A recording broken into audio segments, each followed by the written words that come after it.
I want to talk for a second about what's wrong with Mr. Beaumont, Kyle MacLachlan's dad, who ends up in the hospital. It's a really important piece of understanding the way David Lynch works.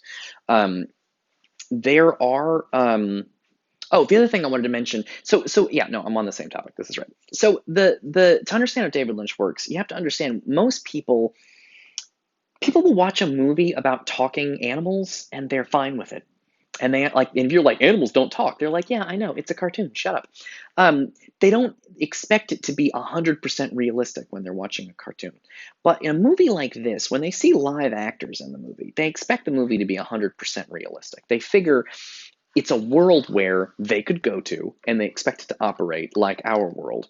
Um, Rather than thinking about it, people prefer to think about it as a world they could like the movie is a window into a different world, but the world is basically just like ours, and so they expect it to work logically in the same ways that our world works. I'm not sure our world does work logically, but that the point is they're like they'll jump out and be like it's not realistic. What happens to Kyle MacLachlan's dad is not realistic.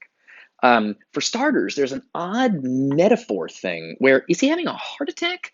Um, if you have a clogged artery or something, an artery is like a hose in your body, and it gets clogged with something, and the blood can't get through, and then you fall down, and bad things happen to your brain when you can't get oxygen and blood.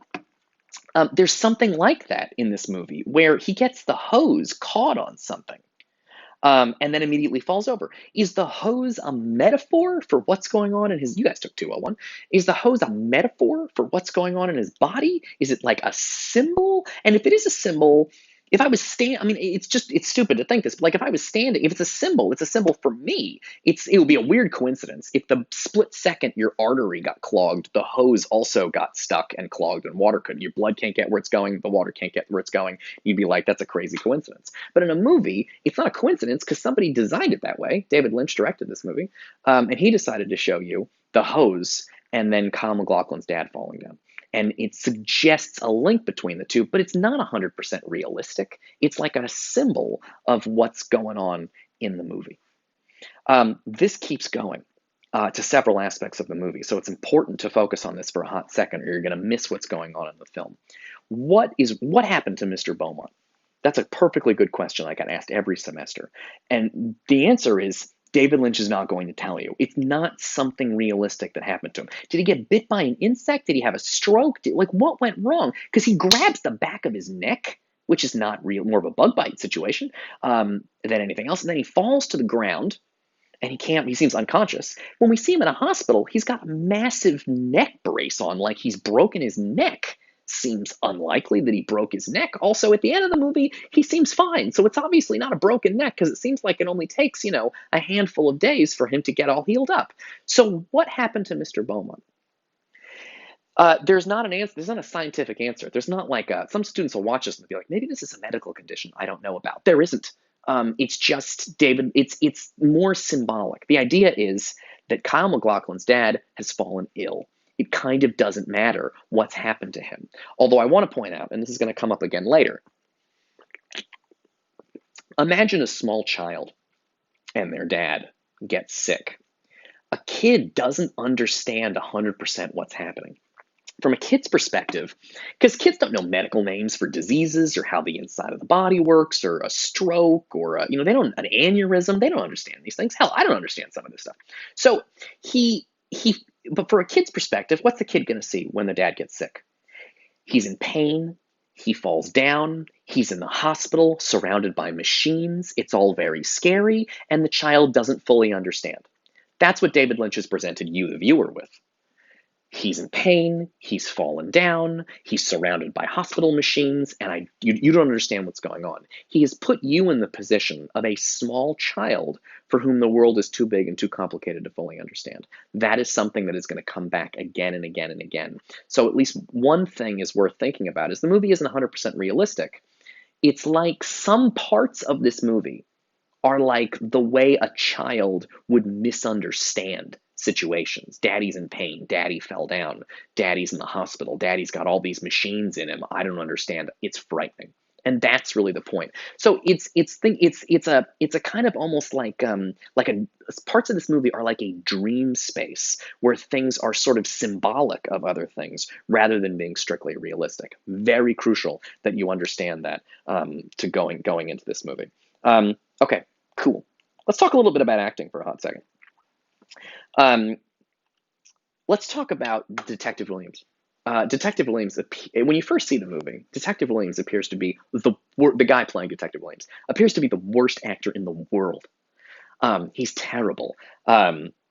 Jeffrey comes and says, "Well, I found an ear, a human ear. Let's see it." And he opens the bag and he goes, "Yep, that's an ear, all right." Like, what is wrong with this dude? That he's like, he seems like a terrible actor. Like, he's just a total fuck up. Um, Kyle MacLachlan also at first does not appear to be a particularly good actor. Um, there's something very goofy about him.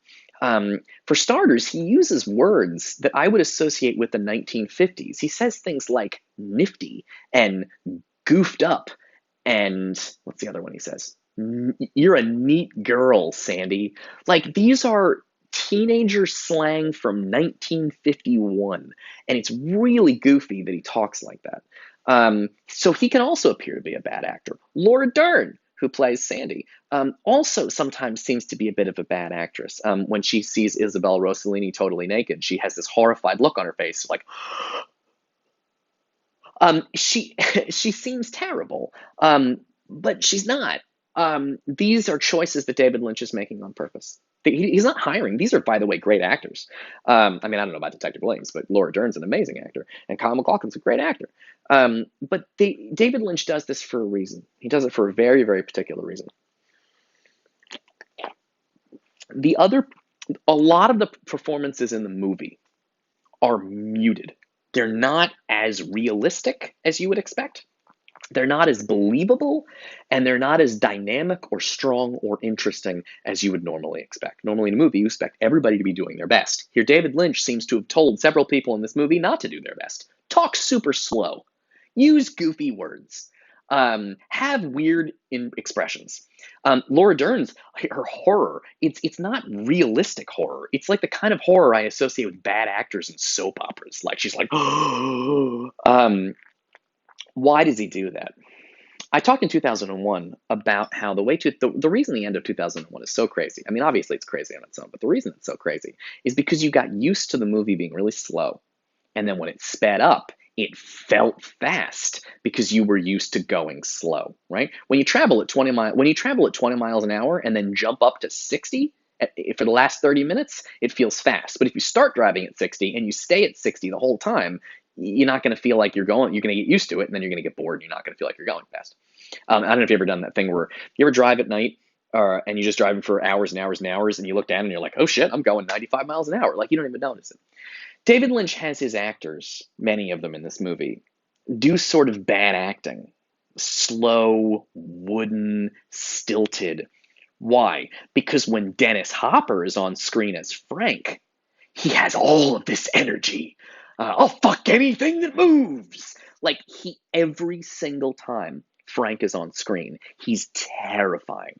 Every word out of his mouth is terror because he's like the only person who is super duper alive, and everybody else seems like they're in a bad soap opera, and Dennis Hopper seems to be coming in from like a totally different universe of like drugged up, very intense. His performance is so intense, and it would always be intense, but it's an intense performance. It seems more intense than it is because you are comparing it to everyone else in the movie. And there's no one in this movie that is intense in the way Dennis Hopper is. And so when you see Dennis Hopper, and my students always do this, when he shows up and sees Kyle MacLachlan for the first time, sees Jeffrey for the first time, my students gasp because they're like, oh shit, this is bad news. But the reason they feel it's bad news is because he has so much energy, so much more energy than all the other characters have. It makes him fucking terrifying. All right, pick it up in the next video.